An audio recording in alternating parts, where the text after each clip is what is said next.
The master and the broken vase.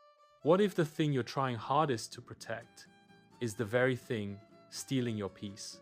High in the mist-covered mountains, where pine trees whispered ancient truths and temple bells marked the passing of time, lived Master Kaito. He was known across the land not only for his flawless craftsmanship, but for something far rarer, effortless peace. Nothing seemed to disturb him. Not storms, not failure, not even loss. Students traveled for weeks to study under him, hoping to learn his secret. Among them was Kenji, the most eager of all. Kenji worked harder than anyone. He woke before dawn, practiced until his hands ached, and measured every mistake with harsh judgment. Yet the harder he tried, the more restless he became. One evening, unable to hold his frustration any longer, Kenji bowed deeply before the master. "Master," he said, his voice trembling, "your work is always calm and perfect, but my mind is never at rest. I feel constant pressure to succeed. Please tell me how you remain so peaceful." Master Kaito studied him quietly, then stood and walked into a private chamber. He returned holding a magnificent, ancient ceramic vase, its surface glazed like still water, its form balanced beyond measure. "This vase," the master said, "is known throughout the land.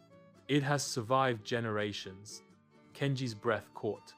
"Your task," Master Kaito continued, "is to guard it, study it. Its perfection holds my secret." Kenji accepted the vase with reverence and fear. He placed it in the center of his room, bowing before it as though it were alive. That night, he barely slept. What if it falls? What if someone steals it? What if there is an earthquake? He checked on it again and again. Days passed. Kenji stopped practicing freely, stopped laughing with other students, stopped enjoying meals. He polished the vase endlessly, afraid to touch it too firmly. He sealed his windows, worried about dust. He flinched at every sound. The vase remained perfect. Kenji did not. His eyes grew heavy, his hands trembled. His heart was tight with fear. One morning, a minor dust storm swept through the monastery. Panicked, Kenji decided the vase must be moved to a safer place. His arms were weak from sleepless nights. His mind raced with imagined disasters.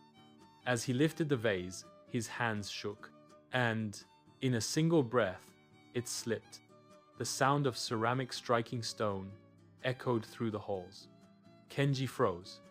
At his feet lay the vase, once flawless, now scattered into silent shards. His chest tightened. "I have failed." With trembling hands, he gathered the broken pieces and walked toward the master's quarters, each step heavier than the last. Kenji knelt and placed the fragments carefully on the floor. "Master," he said, his voice breaking, "I am deeply sorry. I failed my duty. The vase is shattered." He waited for anger, for disappointment, for judgment. Instead, Master Kaito simply looked at the shards, then at Kenji, and smiled. "Ah," he said gently, "good. Now you are free." Kenji looked up, confused. "Free, Master?" It was the most beautiful thing I had ever seen. Master Kaito sat beside the broken pieces. "The moment I gave you the vase," he said, "you lost your peace. You were no longer living, you were guarding. You were no longer learning, you were fearing." He lifted one shard, turning it slowly in the light. "You worried so much about keeping it perfect that you could not enjoy it. Its purpose was never to remain whole forever." Kenji's eyes filled with tears. "It was a perfect vase," the master continued, "and now it is a perfect lesson." He placed the shard back on the floor. Peace does not come from preserving perfection. It comes from accepting change.